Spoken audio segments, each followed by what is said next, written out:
La chronique automobile, une présentation de Montmagny Mazda, situé au 201 boulevard Taché-Ouest. Chez Mazda, notre passion pour la conduite se manifeste par notre recherche de la perfection, en offrant des véhicules sophistiqués, exaltants, polyvalents et agréables à conduire. Venez rencontrer les conseillers chez Montmagny Mazda ou visitez le montmagnymazda.com. Je vous souhaite la bienvenue à cette autre chronique automobile présentée par Montmagny Mazda, 201 boulevard Taché-Ouest. Je suis en compagnie du directeur général des ventes, Henri Perron. Henri, bonjour. Hey, bonjour. Henri, on va parler aujourd'hui de l'arrivée du CX-50 2023. Oui. Enfin.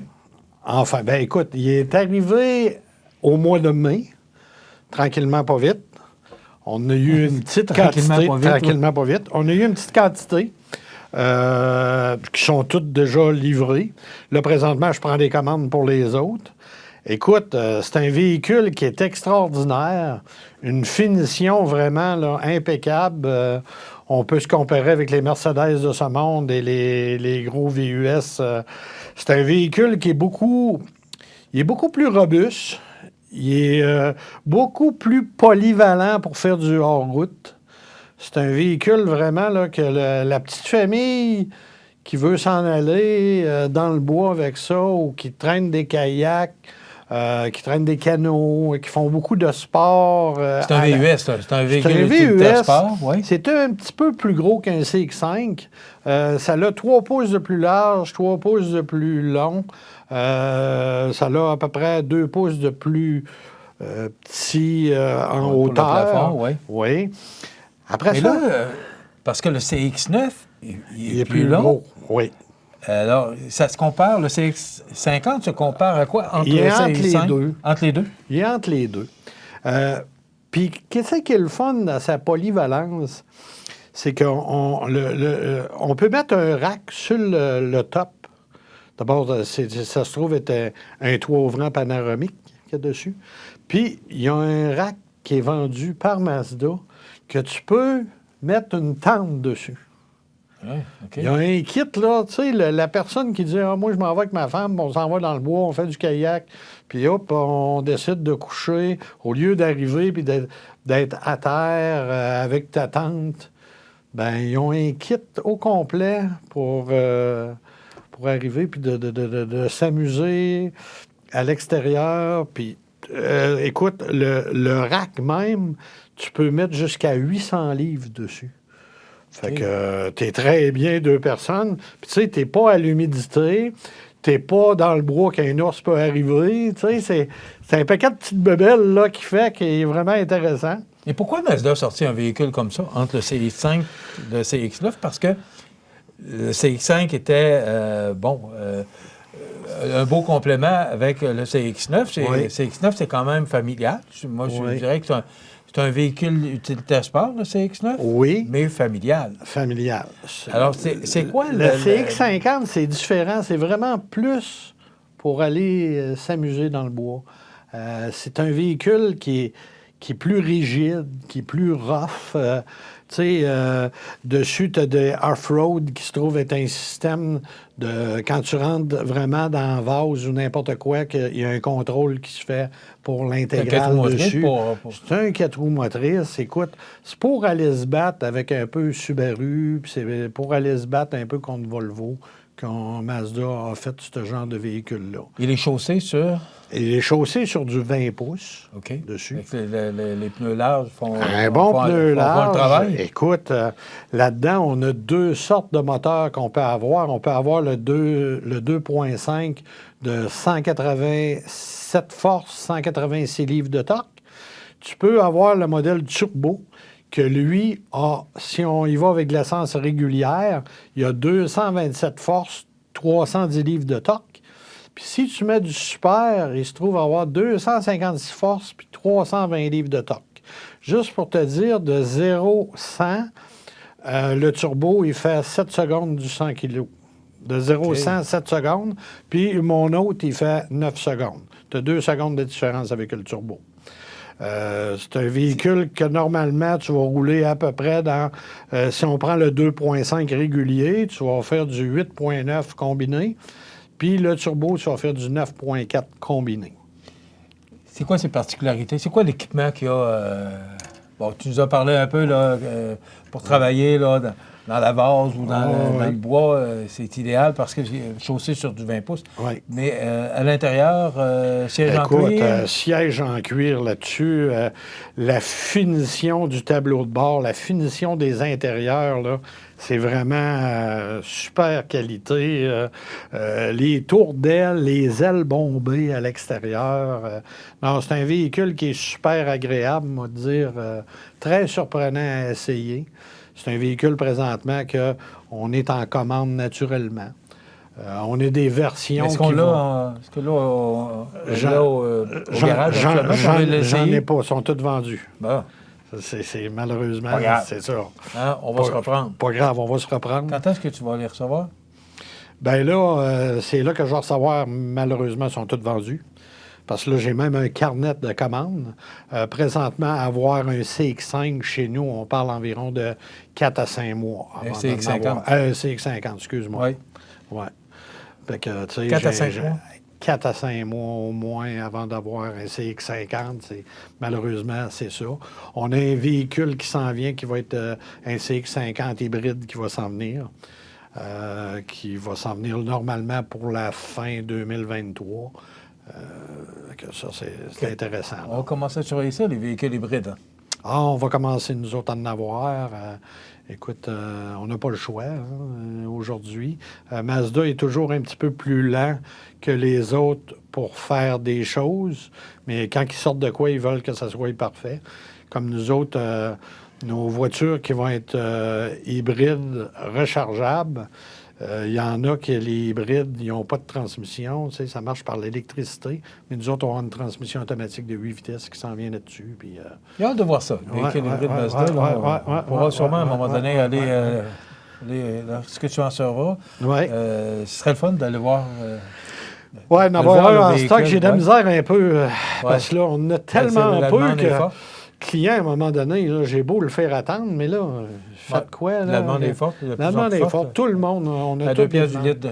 Oui, puis sans savoir quand ça n'augmentera pas. Il ne faut pas se le cacheter. Après ça, qui c'est qui est le fun aussi? Pour ceux-là qui ont des petites roulottes, la capacité de charge sur un CX50, quand tu as le petit moteur, c'est 2000 livres. Mais quand tu as le moteur turbo, c'est 3500 livres. Okay. Fait que, tu sais, la personne qui a une petite roulotte, là, ben, vous avez le bon véhicule, là. Parce que je regardais pour le fun dans nos annonces Mazda, là, ils traînent les petites roulottes hybrides, puis tu vois les caillettes sur le top, puis le monde... On est capable d'y en mettre. On est capable d'en mettre. OK. Maintenant, si on parlait un peu, parce que, on est rendu au mois de novembre. Oui. Les températures froides s'en viennent. Oui. L'entretien du véhicule, Henri, c'est important. Oui, c'est important parce que le monde, des fois, oublie de faire certaines petites choses. Comme quoi? C'est quoi l'essentiel? Là? Si tu mettais en tête de liste, là, par priorité, c'est quoi sur le premier rang, tu disais, ça, c'est important de faire ça? Moi, j'ai toujours dit les choses qui sont les plus importantes sur un véhicule pour la sécurité. Moi, la sécurité, là, c'est important pour moi. La sécurité, ça veut dire... Écoute, d'avoir des bons pneus, les pneus d'hiver, d'avoir des bons pneus, pas des pneus qui sont à 4,32 puis à 5,32, là, ça commence un peu à être usé. Puis, tu sais, nous autres ici... Ça, 5,32, 4,32, c'est l'épaisseur. Normalement, un pneu, c'est à peu près 11,32 quand c'est neuf. Fait que, tu sais, à un moment donné, il y en a qui t'offrent ça quasiment jusqu'à 3,32, là. T'es rendu juste à la ligne de... qui dit que... La broche. Non, mais tu sais, il y a comme... dans un pneu, il y a toujours un genre de petite ligne qui te montre quand l'usure, quand tu arrives égal, là, ça veut dire qu'ils sont pas mal, ils sont finis. Je vais apprendre ça en même temps que vous autres. Ah, ben c'est correct, ça. Donc, est là pour ça. Les pneus en premier? Les pneus en premier, les freins, qui est très important d'avoir des bons freins l'hiver, que ça brique tout égal pour pas que ça arrive, puis on n'a pas nettoyé les freins, puis là, les freins, quand tu briques, ils cherchent à tirer un peu. Ça veut dire que quand tu vas arriver, tu vas être sur la glace, puis tu vas mettre tes freins, s'il y a deux roues qui breakent avant les autres, on va déraper. Que ça, c'est important. Mais sur les véhicules Mazda, il y avait une expression là, pour les freins, justement. Là, ça menait même un certain bruit là, en dessous du véhicule là, quand tu freinais sur la glace. Comment on appelait ça? Je ne me souviens pas de... Bien, il y a toujours des petits avertisseurs Ouais. quand les breaks commencent à être usés. Non, mais pour la glace, pour prévenir sur la glace. Oui, quand tu arrives avec l'antidérapage. là. L'antidérapage. L'antidérapage, lui, Ouais. il va venir t'aider, il va venir te compenser. Mais n'empêche, si tes breaks, les galipeurs ont de la misère à fonctionner parce qu'ils commencent à coller, il manque de graisse, même si tu as un antidérapage, à un moment donné, ça ne travaillera pas bien comme... Ça fait pas de miracle, là. Ça fait pas de miracle, là. L'entretien, c'est important. L'autre chose qui est important, que le monde oublie, la conduite aussi du véhicule, de faire une petite inspection, au moins de conduite, savoir s'il n'y a pas une terre Éden ou un ball joint qui commence à être lousse. Tu sais, ça aussi, c'est des choses, c'est des affaires de sécurité qui est extrêmement important. C'est de la mécanique, hein? C'est de la mécanique, tu sais, c'est de l'usure. En plus, comme j'ai déjà dit à ton dernière chronique, écoute, nous autres, on a tellement de trous dans le chemin, c'est tellement pas beau qu'à un moment donné, là, il faut vérifier nos choses. Dernière chose qui est bien important, c'est notre batterie. Le monde, des fois, sont rendus à 7 ans, 8 ans avec leur batterie. Faites vérifier votre batterie, voir à combien d'ampères qu'elle est. Parce que, tu sais, une batterie, quand il fait chaud dehors, à 60 à 25 Celsius, la batterie est chaude, elle va te donner ton rendement. Mais quand tu arrives à moins 30, la batterie est froide, tout est gelé. Bien, à un moment donné, ça se peut que tu viennes pour tourner la clé, puis une petite inspection de batterie, là, c'est important, là. C'est vraiment des choses qui sont importantes avant. Et la batterie, Henri, c'est quoi l'usure normale d'une batterie? C'est 3-4 ans, 4-5 ans? Écoute, normalement, ça peut là. être plus que ça, là. C'est plus que ça? Non, c'est ça. Ça dépend de Ça la aussi, ça sorte s'est de amélioré, batterie. ouais.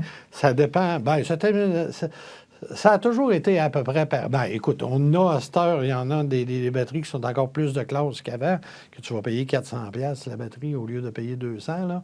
Mais dans la batterie ordinaire de tous les jours, les batteries, normalement, là, tout dépendant aussi comment tu roules. Si quelqu'un est toujours chez eux puis il roule quasiment pas, comme moi, ma femme, elle roule à peu près 4000 kilos par année, sa batterie, il faut que je la watch un peu plus que les autres, là. Parce qu'elle roule tellement pas, la voiture est arrêtée, elle se trouve à tirer du jus. Elle ne se recharge pas. Elle ne se recharge pas assez. Elle part, elle s'en va travailler à 1,5 km, elle revient. Ça aide pas pour une batterie, ça. Puis que les durées de vie des batteries, chaque batterie n'est pas tout à fait pareille pour la durée de vie, mais normalement, tu vas faire au moins 6 ans avec une batterie, là, dans ma tête à moi. Là. 6 ans, 7 ans. Là, ouais. Mais tu sais, quand tu arrives dans ton véhicule, puis tu pèses sur le bouton, parce qu'il y en a maintenant... Ouais. Tu penses pas à ça, la batterie. Non. C'est supposé de partir. Mais pourtant, c'est comme... Ouais. C'est comme les freins, c'est comme les pneus, la ça. batterie, c'est quand même c'est un équipement essentiel. Ouais. Pas de batterie, Non. la voiture ne part pas. Hein? Ah non, ça c'est sûr et certain que la voiture ne partira pas. Donc, ce que je comprends, pour il y a d'autres, là, parce que vous avez un service d'entretien, vous avez là, une série là, de procédures. Tu sais, normalement, on a une inspection à 160 points là, qui se fait. 160 points. Oui. 160. 160 poins. OK. Fait que, ça, Alors non, 160 points, c'est... Oui. Oui, quand je vérifie un véhicule pour la revente, on fait des inspections de 160 points. C'est la première fois que j'entends ça. Mais il y a beaucoup de petites affaires, là. Mais quand même. Mais c'est... Oh, oui. Oui. Donc, les pneus. Pneus, très important pour l'hiver. Les freins. Et et la batterie. conduite, C'est batterie. les trois. Mais après ça, il en reste 157. Oh, c'est ça. Là, c'est des petites affaires. Qu'on peut vérifier pour s'assurer que le véhicule soit vraiment en bonne condition pour passer cette saison-là qui est difficile pour les autos. Hein? Oui, c'est très, très difficile pour les autos. Une chose que des fois, les gens de Mazda ne savent pas, les propriétaires de Mazda, tu sais, on a nos petites clés que des fois, les batteries ils viennent mortes eux autres aussi. Moi, je conseille aux clients, essayez donc d'échanger à 1 an et demi, changez ça, ces petites batteries-là. Pour le prix que ça coûte, là, ça doit valoir 5 $. Changez-les. Ce que le monde ne savent pas, c'est que qu'est-ce que tu peux... Mettons que la batterie est à terre, puis puis tu ne sais plus comment t'y prendre pour être capable de partir ton véhicule. Nous autres, chez Mazda, au lieu de peser avec ton doigt dessus, tu te trouves à prendre la manette et tu pousses sur ton rond pour partir le véhicule. Parce que lui, il y a comme une puce dans sa clé qui dit que oui, c'est moi, il va te partir l'auto pareil si ta batterie est finie. Parce que si ta batterie est finie, tu vas peser le doigt dessus, des fois, il ne partira pas. Donc, en approchant la puce... Tu arrives avec ta clé, puis tu le pousses avec ta clé, ton piton, puis ouais. On apprend des choses, hein? C'est fait pour ça, des chroniques automobiles. C'est Henri Perron, qui est directeur général, directeur des ventes, mais il y a toute une équipe autour de lui pour vous donner, d'abord, que vous achetiez le véhicule que vous voulez et surtout le service. Donc, Montmagny Mazda, 201 boulevard Taché-Ouest, 248-0014 et tout juste à côté, le centre de véhicules d'occasion. Alors, c'était une cour pleine de véhicules neufs et usagés. On se retrouve dans 2 semaines, Henri. Oui, monsieur, merci. Merci. Au plaisir. Ça complète. La chronique automobile, une présentation de Montmagny Mazda, située au 201 boulevard Taché-Ouest.